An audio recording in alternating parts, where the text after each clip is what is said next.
أعوذ بالله من الشيطان الرجيم بسم الله الرحمن الرحيم أن أغناهم الله ورسوله من فضله صدق الله العظيم وصدق رسوله النبي الكريم۔ سچا ہمارا مالک اور سچا ہمارا خالق کہ سوا اس واحد و یکتا کے کوئی عبادت کے لائق نہیں، اور سچے اس کے پیارے حبیب آپ کے اور میرے آقا و مولا حضرت سیدنا و مولانا محمد الرسول اللہ صلی اللہ علیہ وآلہ وسلم کہ جن کے ذکر کی اس خوبصورت محفل میں اور آپ حاضر ہیں۔ الحمدللہ ذکر مصطفیٰ علیہ السلام کی خوبصورت محفل ہے، اور مجھ سے قبل قبلہ شاہ صاحب نے خوبصورت بیان فرمایا اور حضور کی بارگاہ میں ہدایے عقیدت پیش کیے۔ میں قبلہ چشتی صاحب کو دل کی اتھا گہرائیوں سے مبارکباد پیش کرتا ہوں اللہ کے اس عظیم گھر کی تعمیر پر۔ اللہ تعالیٰ اس مرکز کو تب صبح قیامت آباد رکھے اور ہمیشہ یہاں سے قرآن و حدیث کا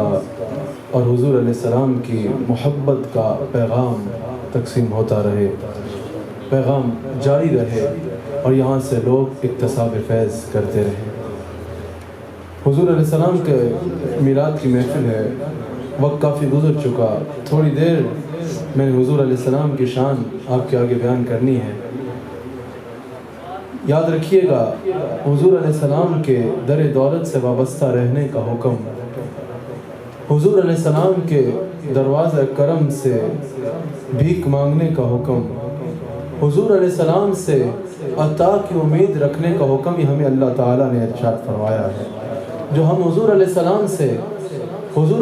سے محبت کرتے ہیں، حضور علیہ السلام سے کرم کی بھیک مانگتے ہیں، اور ہمارا یہ جو عقیدہ ہے کہ جس کو جو ملا دروازہ مصطفیٰ سے ملا، جس کو جو مل رہا ہے دروازہ مصطفیٰ سے مل رہا ہے، اور قیامت تک جس کو جو ملنا ہے مصطفیٰ علیہ السلام کے در دولت سے ملنا ہے۔ یہ ہم نے عشق کے نام پہ کوئی نیا بازار گرم نہیں کیا، بلکہ یہ عقیدہ ہمیں اللہ کے قرآن سے ملا ہے، اللہ کے قرآن سے ملا ہے۔ وہی رب ہے جس نے آپ کو ہمتن کرم بنایا، ہمیں بھیک مانگنے کو آپ کا آستاں بتایا۔ تجھے حمد ہے خدایا، تجھے حمد ہے خدایا۔ ہمیں حضور علیہ السلام کے دروازے کا پتہ یہ اللہ نے بتایا ہے، یہ اللہ نے بتایا ہے۔ اس آیت جو میں نے تلاوت کی اس پہ آنے سے پہلے اللہ کریم قرآن کریم میں سورہ حشر میں ارشاد فرماتا ہے کہ جو میرے حبیب علیہ السلام دیں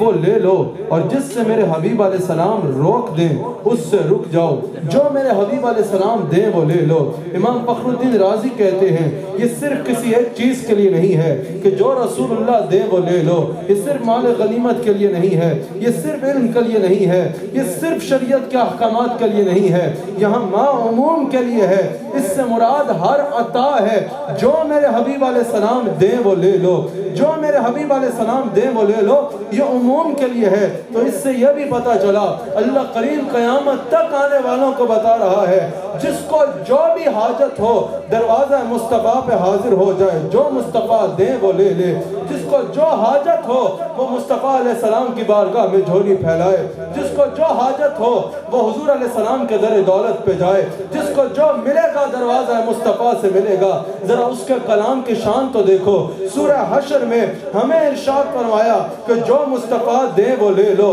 جو مصطفیٰ دیں وہ لے لو۔ ہمیں مصطفیٰ کا پتہ بتایا، یعنی جو بھی حاجت ہو مصطفیٰ کے در دولت پہ جاؤ، پھر جو مصطفیٰ دیں وہ لو۔ سورہ حشر میں ہمیں مصطفیٰ کے دروازے کا پتہ بتایا، اور سورہ والضحیٰ میں حضور علیہ السلام سے ارشاد فرمایا وَأَمَّا السَّائِلَ فَلَا تَنْهَرْ۔ میرے حبیب علیہ السلام لوگوں کو آپ کے دربار کا پتہ میں نے بتایا ہے، مخلوق کو آپ کا دروازہ میں نے دکھایا ہے، گویا کہ سوالیوں کو آپ کا دروازہ میں نے دکھایا ہے۔ اب آپ کا دربار پہ صبح بھی سوالی آئیں گے، دوپہر کو بھی سوالی آئیں گے، رات بھر بھی آپ کا دروازے پہ سوالیوں کی قطاریں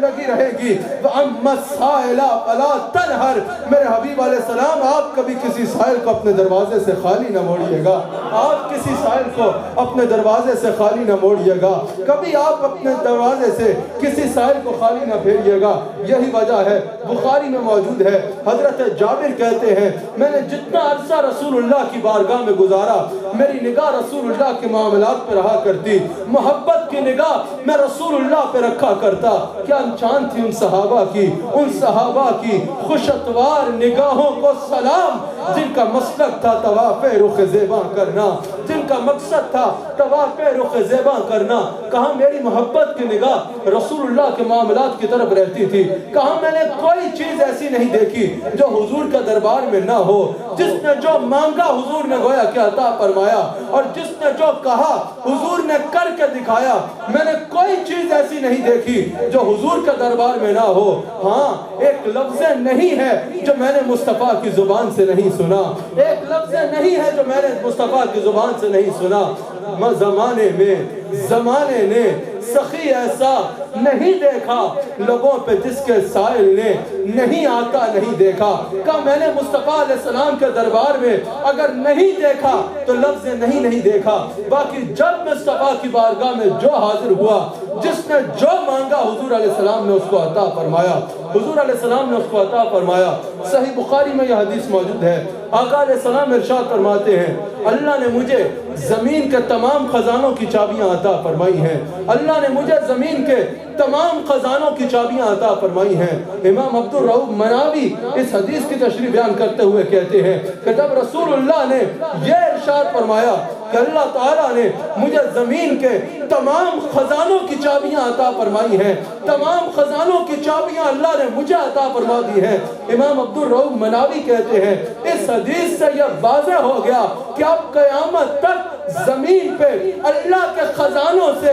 جو کچھ آنا ہے وہ دست مصطفیٰ سے آنا ہے، دست مصطفیٰ سے آنا ہے۔ اب زمین پر جس کو اللہ کے خزانوں سے جو کچھ ملے گا وہ تقسیم مصطفیٰ علیہ السلام نے فرمانا ہے، وہ تقسیم حضور علیہ السلام نے فرمانا ہے۔ یہی تو وجہ ہے مولانا احمد رضا خان رحمت اللہ علیہ نے کہا کہ ان کے ہاتھ میں ہر کنجی ہے، مالک کل کہلاتے یہ ہیں، انا آتیناک الکوثر، ساری کثرت پاتے یہ ہیں، رب ہے معطی یہ ہے قاسم، رزق اس کا ہے کھلاتے یہ ہیں۔ اور جو یہ عقیدہ رکھ لینا کہ سب کچھ یہ ہے، پھر اس کو دربار مصطفیٰ سے یہ مجدہ سنایا جاتا ہے کہ کہہ دو رضا سے خوش ہو خوش رہ، مجدہ رضا کا سناتے یہ ہیں۔ کہا کہ اب اللہ کے خزانوں سے زمین پر جو کچھ تقسیم ہونا ہے وہ دست مصطفیٰ سے ہونا ہے، جو کچھ تقسیم ہونا ہے وہ دست مصطفیٰ سے ہونا ہے۔ اللہ کریم نے قرآن کریم میں ارشاد فرمایا ان اغناہم اللہ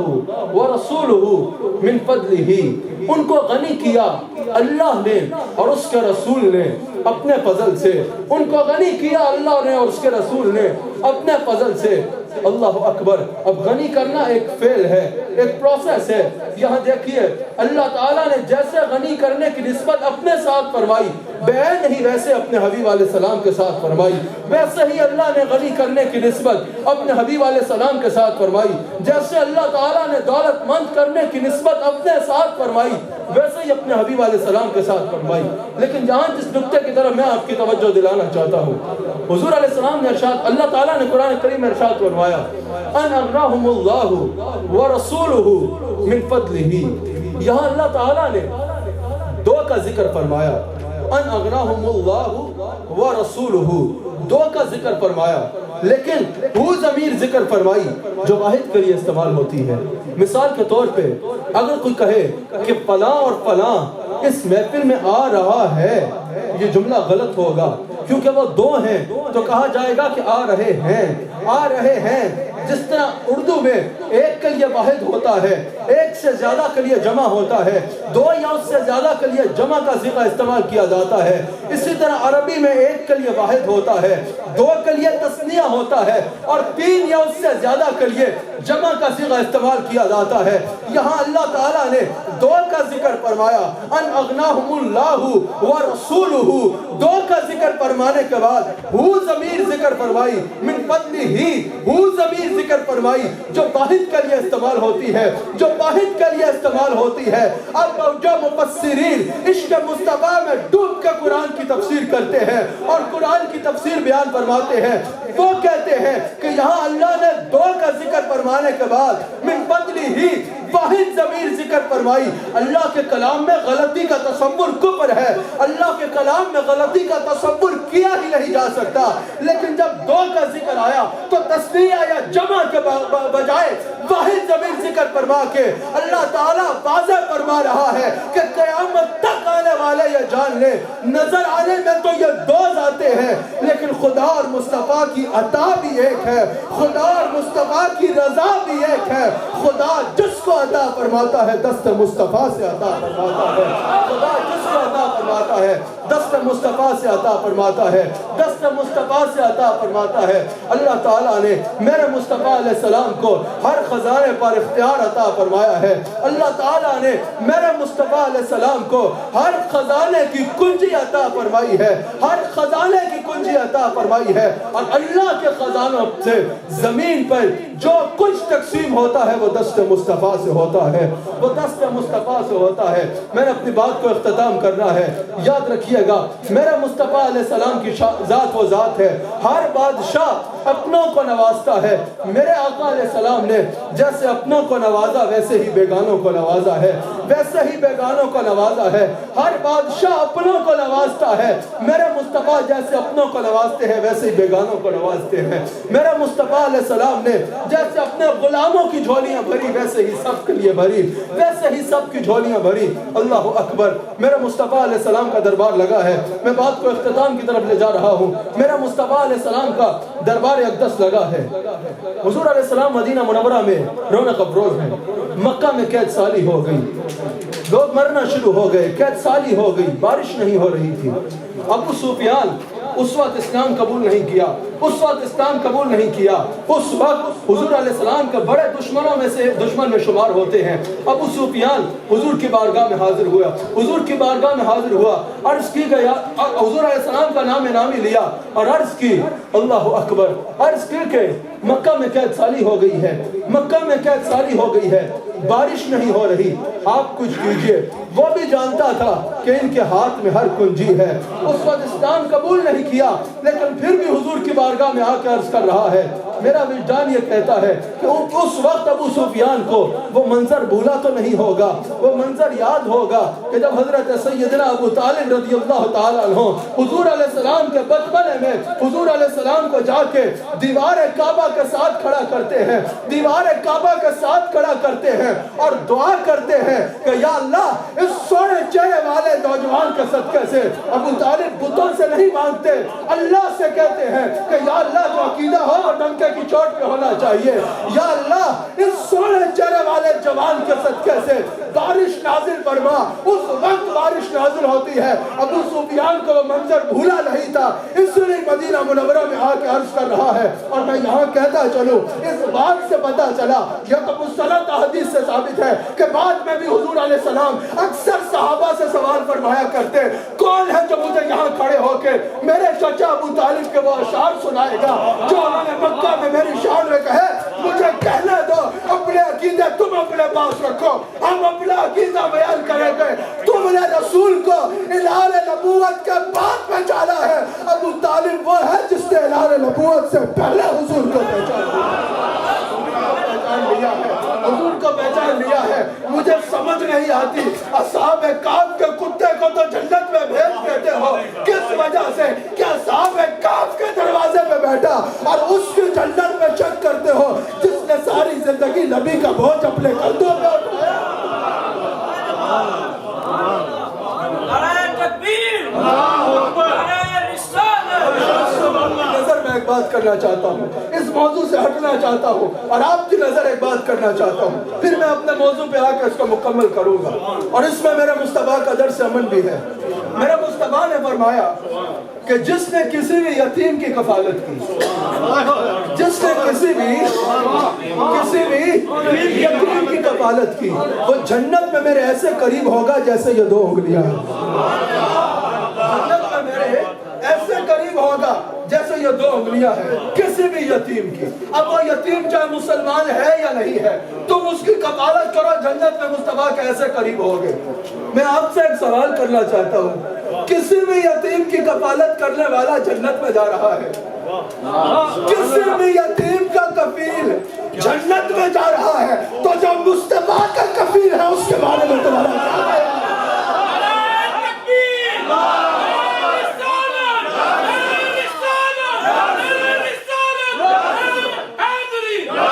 خدا کی قسم, حسان حسیب الرحمان کو کوئی بڑا دعویٰ نہیں ہے. آپ سب جانتے ہوں گے الحمدللہ مدحت مصطفیٰ کا صلہ ہے, مجھ کو سارا جہاں جانتا ہے, کوئی بڑا دعویٰ نہیں ہے, لیکن یہ ایک دعویٰ ہے انشاءاللہ قیامت کے دن ابو طالب سے اس کی سند لے لی ہے کہ حسان حسیب الرحمان اور کچھ نہیں ہے, اہل بیت کے دروازے کے وفادار کتے کا نام حسان حسیب الرحمان.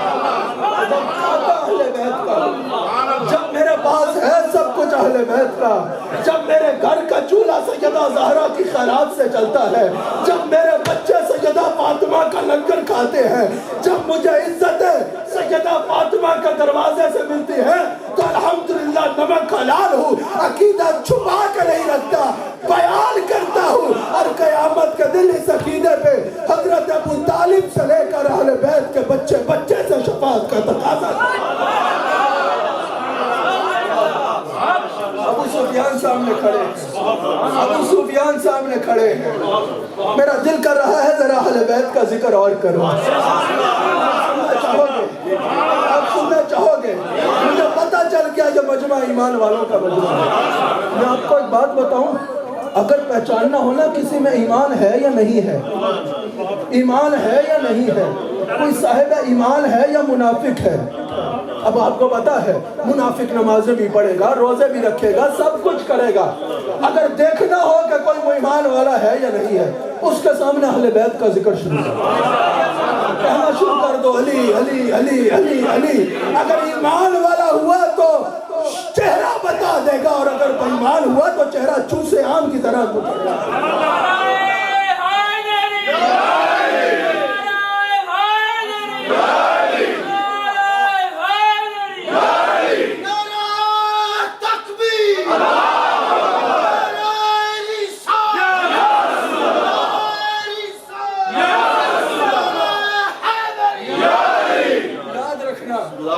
میں نے کہا نا میرے پاس جو کچھ ہے سیدہ کائنات کی عطا ہے. جب سیدہ کائنات کا ذکر ہو جائے تو آپ کی بارگاہ میں ہدیہ عقیدت پیش کیے بغیر آگے کیسے چل سکتے ہیں؟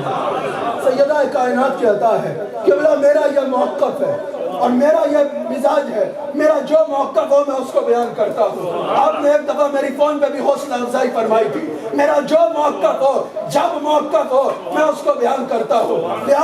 ہوں. میرا یہ موقف ہے کہ انبیاء کے بعد انسانوں میں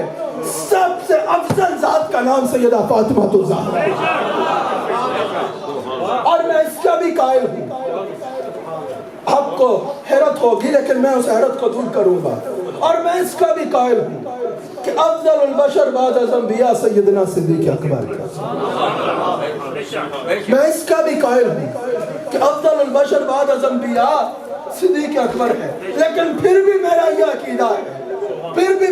عقیدہ ہے کہ رسول اللہ کے بعد انبیاء کے بعد انسانوں میں سب سے افضل شخصیت کا نام سیدہ زہرا ہے. اس کی وجہ کہ حضور علیہ السلام نے فرمایا فاطمہ تو بدأت منی, فاطمہ میرے جگر کا ٹکڑا ہے, فاطمہ میرے جگر کا ٹکڑا ہے, میرے جگر کا ٹکڑا ہے. عبد الرحمن سہیلی رحمہ اللہ کہتے ہیں کہ جب رسول اللہ نے یہ کہہ دیا فاطمہ میرے جگر کا ٹکڑا ہے, تو یہ فضیلت کی جتنی ترتیب ہے نا یہ رسول اللہ کے دروازے کے باہر سے شروع ہوتی ہے. جب رسول اللہ کے قدم کے برابر کسی کا سر نہیں ہے تو جگر کے ٹکڑے سے اونچا اور کون؟ اگر پیر صاحب کے اولاد میں سے کوئی 6 مہینے کا بچہ بھی یہاں بیٹھا ہو تو ان کا کوئی مرید کہہ سکتا ہے کہ میں اس سے بہتر ہوں؟ ذرا بتاؤ, کوئی کہہ سکتا ہے کہ میں اس سے بہتر ہوں؟ میری بیٹی ہے, اس کا نام حضرت نالین فاطمہ ہے, میری بیٹی کا نام نالین فاطمہ فاطمہ ہے، میں نے نام میں ہی عقیدت کا اظہار کیا ہے، نالین فاطمہ اس کا نام ہے، وہ کہیں بیٹھی ہو، سفید ریش میں میرے سلسلے کا کوئی مرید ہوگا، وہ اپنے آپ کو ادب میں اس سے بہتر نہیں کہے گا۔ تم نے صحابہ کا ادب کیا سمجھ رکھا ہے؟ خدا کی قسم سیدہ زہرا اس ذات کا نام ہے، صحابہ تو صحابہ ہے، نبی بھی جس کے آگے نظریں جھکا مریم حوا بھی ہے بجا، لیکن تیرا مقام ہے، تیرا مقام یا زہرا، تیرا مقام ہے۔ مجھے ترنم کی اجازت ہے میرا، اگر میں اس کو ترنم میں پڑھوں، یہ چشتیوں کی جگہ ہے، یہ چشتیوں کی جگہ ہے، اور میں بھی جو ہے نا نقشبندی ہوں، لیکن کوئی سوکھا و خشک نقشبندی نہیں ہوں، میری نقشبندیت جامی والی ہے، میری نقشبندیت جامی والی ہے، میری نقشبندیت جعفر صادق کے قدموں کے بوسے کے وہ ہے اہل بیت کے بعد۔ الحمدللہ نمک حلال ہونا تو تقاضا ہے کہ کہوں کہ مقام میں اور ہوا بھی ہے بچا، لیکن تیرا مقام ہے، تیرا مقام یا زہرا، تیرا مقام ہے، تیرا مقام یا زہرا، تیرا مقام ہے، تیرا۔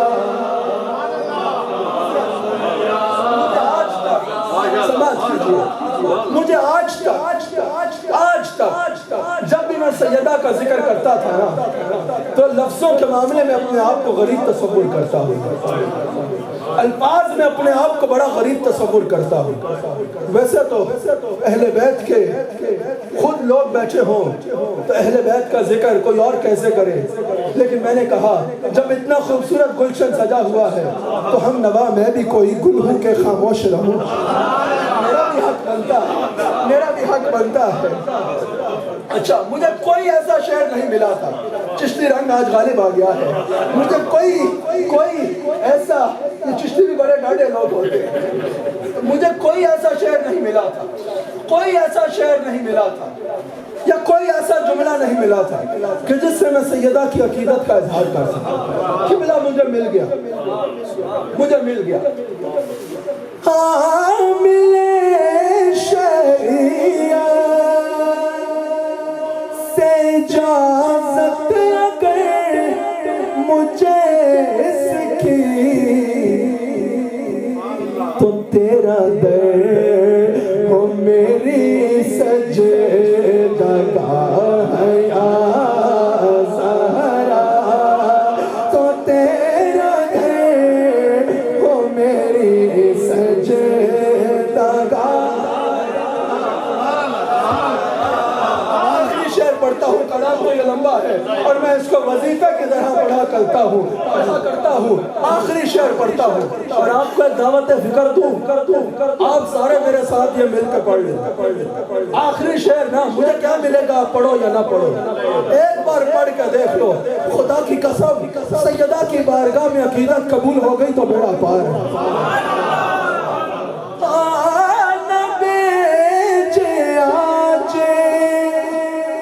مجھے ترسا تو خالی، یہ مصرع سب نے کہنا ہے کہ تیرے باہ شاہوں کے شاہ یا زہرا، کہ تیرے باہ شاہوں کے شاہ یا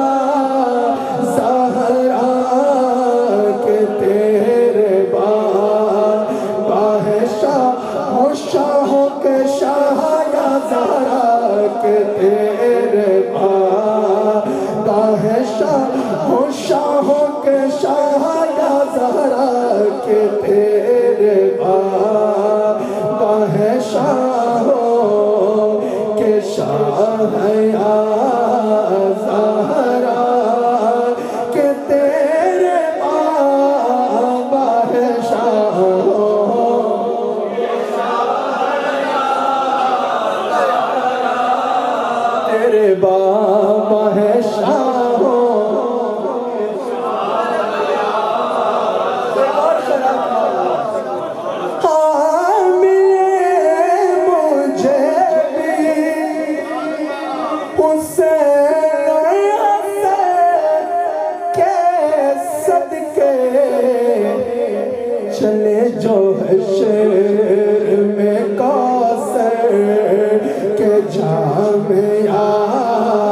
زہرا سلام کرنا ہے ہاتھ اٹھا کے ہر ایک سانس سے آتی ہے مصطفیٰ کی مہک دائیں ہاتھ اٹھا کے سب نے کہنا ہے تیری حیات پہ لاکھوں سلام یا زہرا تیری حیات پہ لاکھوں سلام یا زہرا تیری حیات پہ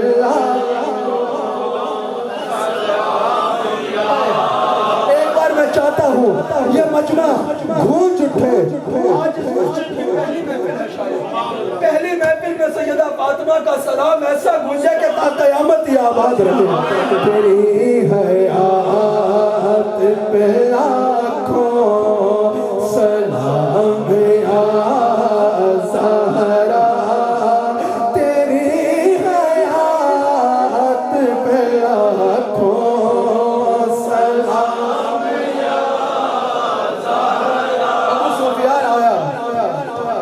صحابی رسول ہے ان کا احترام ہم پہ لازم ہے ابو سفیان حضور کی بارگاہ میں حاضر بارش نہیں ہو رہی حضور علیہ السلام کی آنکھوں سے آنسو جاری ہو گئے میں نے کہا نا ہر ایک صرف اپنوں کو نوازتا ہے میرے مصطفیٰ نے جیسے اپنوں کو نوازا ویسے ہی بیگانوں کو نوازا حضور کی آنکھوں سے آنسو جاری ہو کہا یا اللہ تو نے مجھے صرف مسلمانوں کے لیے رحمت تو نہیں بنایا تو نے تو مجھے سب کے لیے رحمت بنایا سب کے لیے رحمت بنایا ہے یا اللہ جب سب کے لیے رحمت بنایا ہے تو کرم فرما مکہ میں بحران رحمت ہوا حضور علیہ السلام کی دعا سے مکہ میں بحران رحمت ہوئی مکہ میں بحران رحمت ہوئی یاد رکھیے گا حضور علیہ السلام نے جیسے اپنوں کو نوازا ویسے ہی بیگانوں کو نوازا ویسے ہی بیگانوں کو نوازا اللہ اکبر ایک پیغام اہل بیت کا ذکر ہوا میرے ذہن میں عنوان کچھ اور تھا لیکن اسی پر اس پیغام پر بات کو ختم کرتا ہوں ہم جب رسول اللہ سے محبت کا دم بھرتے ہیں ہم جب حضور کی اہل بیت کا اور صحابہ کا غلام ہونے کا دعویٰ کرتے ہیں تو ہم پہ لازم ہے کہ ان کی سیرت کو اپنی زندگی کا حصہ بنائیں حضور علیہ السلام کی سیرت سے ہمیں کیا درس ملتا ہے حضور علیہ السلام نے ارشاد فرمایا کہ معاف کرنا سیکھو معاف کرنے کا درس آقا علیہ السلام نے ارشاد فرمایا ہمیں اپنی زندگی میں آج اس وقت یہ پیغام لے کے جائیں کہ معاف کرنا سیکھیے اپنے اخلاق اچھے کیجئے فتح مکہ کا موقع ہے میرے آقا نے جیسے اپنوں کو نوازا بیگانوں کو بھی ویسے نوازا بڑے بڑے حضور کے جانی دشمن حضور کے سامنے حاضر ہیں حضور نے فرمایا بتاؤ آج تم مجھ سے کیا امید رکھتے ہو کہا انت الکریم ابن الکریم آپ خود بھی کریم ہیں اور کریموں کی نسل ہیں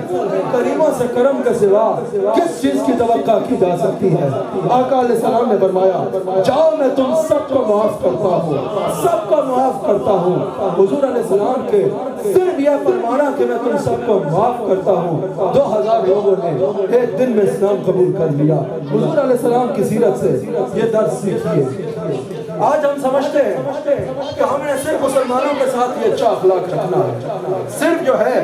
وہ اپنے ہم مسلموں کے ساتھ یہ اچھا اخلاق رکھنا ہے صرف اپنے رشتہ داروں کے ساتھ یہ اچھا اخلاق رکھنا ہے یہ بات نہیں ہے ہم نے بلا تفریق رنگ و نسل بلا تفریق مذہب ہم نے ہر ایک کے ساتھ حسن اخلاق سے پیش آنا ہے ہر ایک کے ساتھ حسن اخلاق سے پیش آنا ہے